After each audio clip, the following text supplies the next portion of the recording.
Assalamu alaikum wa rahmatullahi wa barakatuh. Good morning to one and all. We are on the fourth lesson of the third unit, that is 3.4. How was the first letter, how the first letter was written. Obviously, it's just a comic, humorous story where we interpret things in different manner, in different ways. What I say, you understand it in one sense, but maybe the meaning is something different. So it is always to get your doubts cleared up. Whenever you have doubts, you have queries, you have problems, you have questions, you have to get your doubts cleared up.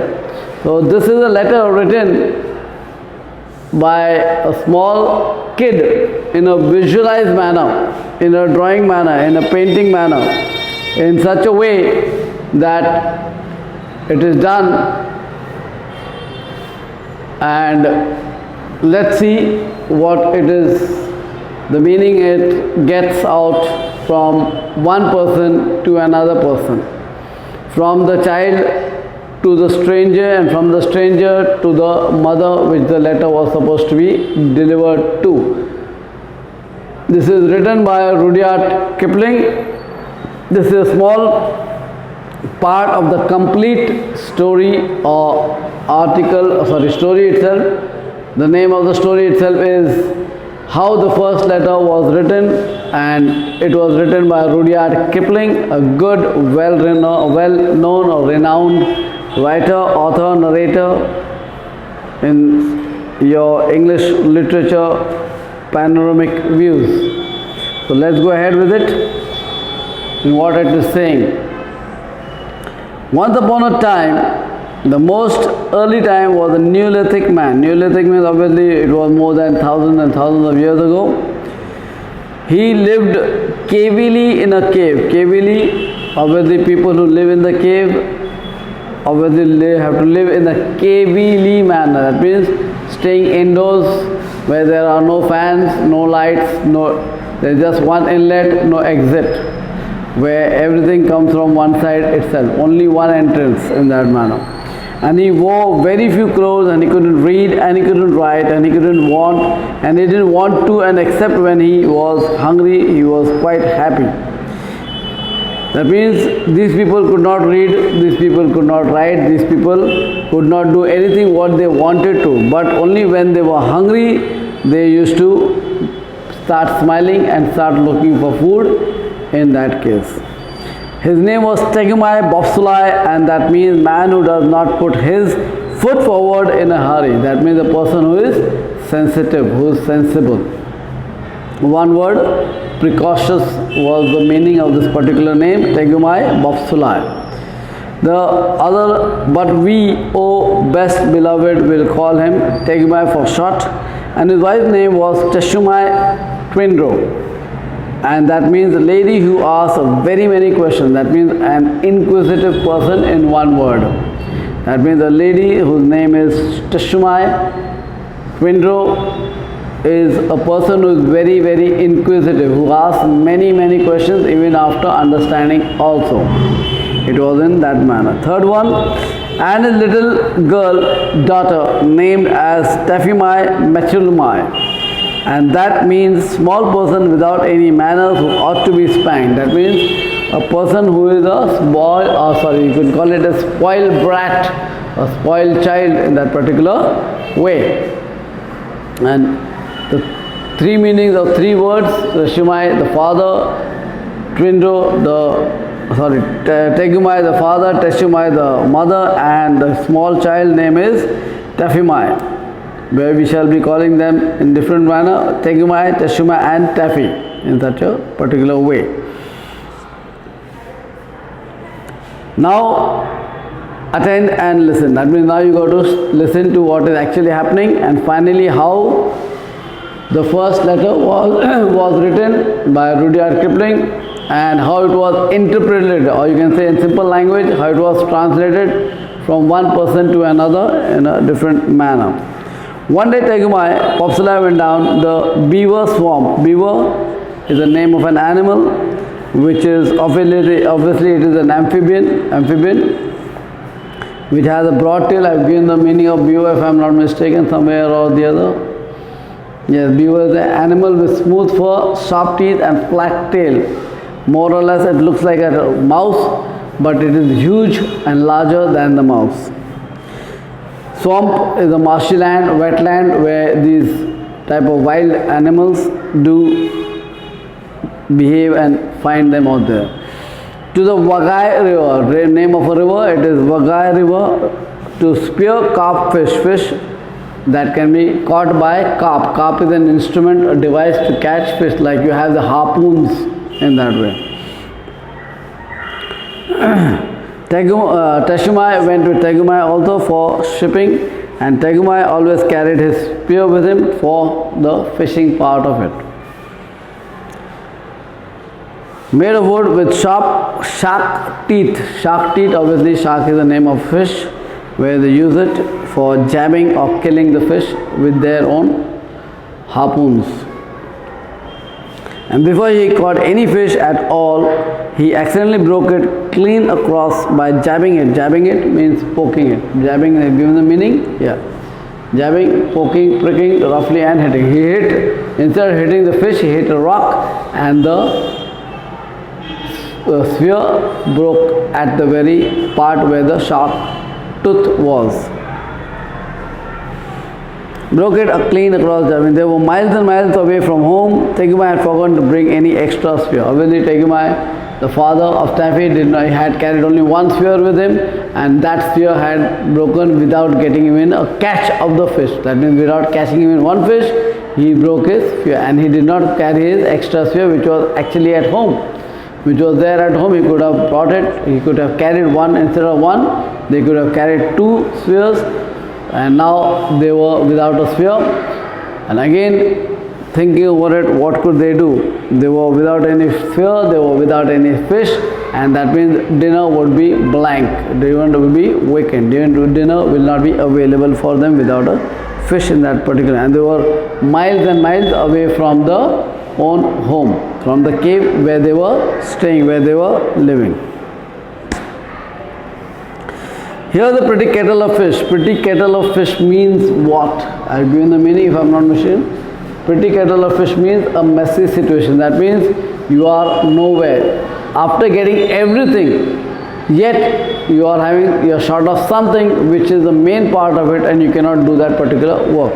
That means you are in a situation where you cannot do anything at all, where you are caught in a catch of problems, where we people can think that we can do everything, but because of one particular thing, it is unavailable. Like now you want to view something on YouTube and you have everything available. All of a sudden there's a crash down at the internet. Then what will you do? Everything is ready, you are ready to sit on your smart TV, your electricity is working, your fan is working, people are seated in the class, everything is online, ready for the go. What happens? There's a crash at the internet section and we have to sit idle. Then that means there is no option to us. Even if you have a battery backup or inverter backup, it is no use because the internet is not working. So that is like a catch in the way. The messy, fishy situation is where we are all ready for everything, but all turns into a mess up. There is your big black spear at home, said Taffy.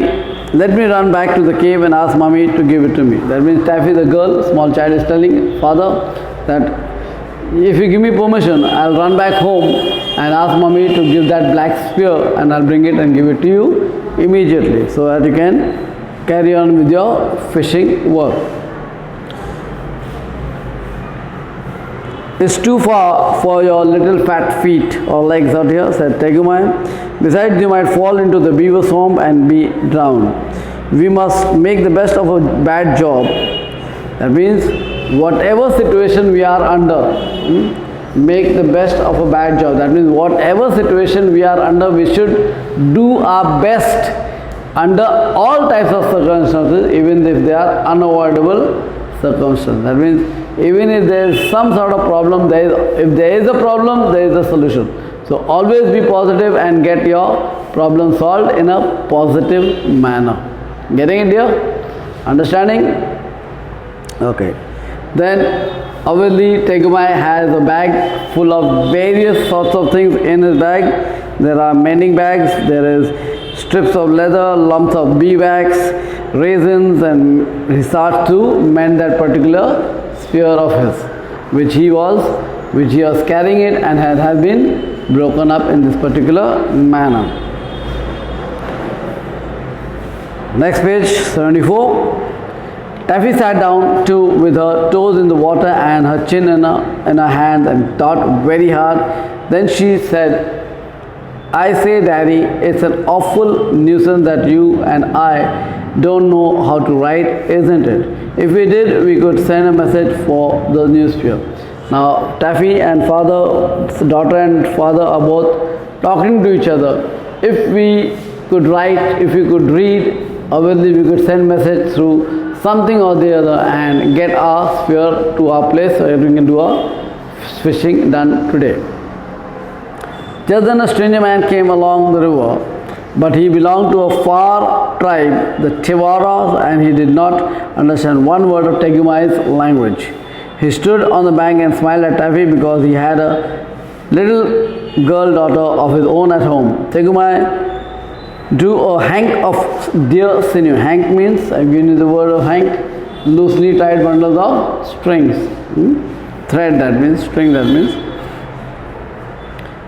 Tegumai drew a hank of strings from his mending bag, repair bag, all tools and devices in that particular bag that he had kept, and began to mend his spear. That means Tegumai began doing his own work and Taffy was sitting with her legs in the river, Vaigai river, and talking to herself and talking to Tegumai, but Tegumai is busy in doing his own work by repairing the spear all the while. And on the way, a stranger man comes and looks at Tegumai, and both are unable to understand what they are speaking. That means the stranger man is a Tewara, obviously another tribal people, and Tegumai has a different language.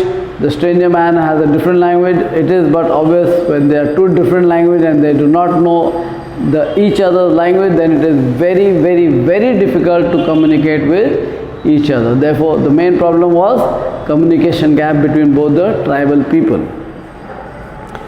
Come here, said Taffy, do you know where my mummy lives? And the stranger man said, That means Taffy was talking to the stranger man and telling that, do you know, she is asking in her language and the stranger man is replying in his own language. It means yes. Silly, said Taffy, and she stamped her foot because she saw a shoal of very big carp. Carp is the name of a fish. Shoal is a collective noun for fishes. Shoal is a collective noun for fishes. Shoal, collective noun. Like you have fleet of ship, flock of birds, litter of puppies, pack of cards, herd of animals, a band of thieves, so on and so forth. That way, shoal is a collective noun for fish. Shoal of fish, collective noun for fishes, for fish. Shoal of fish, in that way. Then we have, don't bother, grown-up, said Tegumai, so busy with his spear mending that he did not turn around. I aunt, said Taffy, I only want him to do what I want him to do and he won't understand. That means Taffy is saying to father, I'm asking this person, this gentleman, to do some work for me and he should be able to do my work because but he is unable to understand my language. Obviously the stranger man and Taffy and Tegumai are having two different languages, and the communication gap because of the unknown language is creating a problem for both of them. Then don't bother me, said Tegumai, and he went on pulling and straining at the deer sinew. Sinew is the muscle of the deer, or the twine or the string that is being used by the by Tegumai to do the repairing work of the sphere.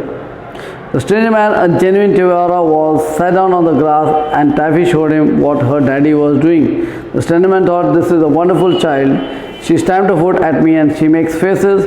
She must be the daughter of the noble chief, who is so great that he won't take any notice of me, so he smiled more politely than ever. That means now the stranger man is thinking something different and Tegumai is thinking something different. Tegumai is busy with his making and repairing of the sphere, whereas the stranger man is thinking that he is a chief of a tribal people and he is busy doing his own work rather than giving attention to the stranger man. And even more politely, he does in the same manner, tries to smile. The stranger man tries to smile again to Tegumai so that it will be appreciable and the chief will the stranger man would help the chief to get out of the trouble that they are facing at present. Now, said Taffy, I want you to go to my mommy because your legs are longer than mine, and you won't fall into the beaver swamp and ask for daddy's spear, the one which is with the black handle that hangs over our fireplace. Now Taffy is talking in her own language and the stranger man is just shaking his head just in a smiling manner because he also has a small girl daughter of the same age in that manner. Taffy is telling, go to my home because you are tall, you are long and your legs are longer than mine, so you will not fall in the beaver swamp. Apart from that, you will go to my house and get the black spear which is hanging over the fireplace. Fireplace is a place where fire is burnt inside the house to keep the house warm in that way. Any questions, any queries, any doubts, you're most welcome to ask me. Jazakallah, call me as and when required. We are available all around the clock. Jazakallah, Assalamu alaikum, Khuda Hafiz.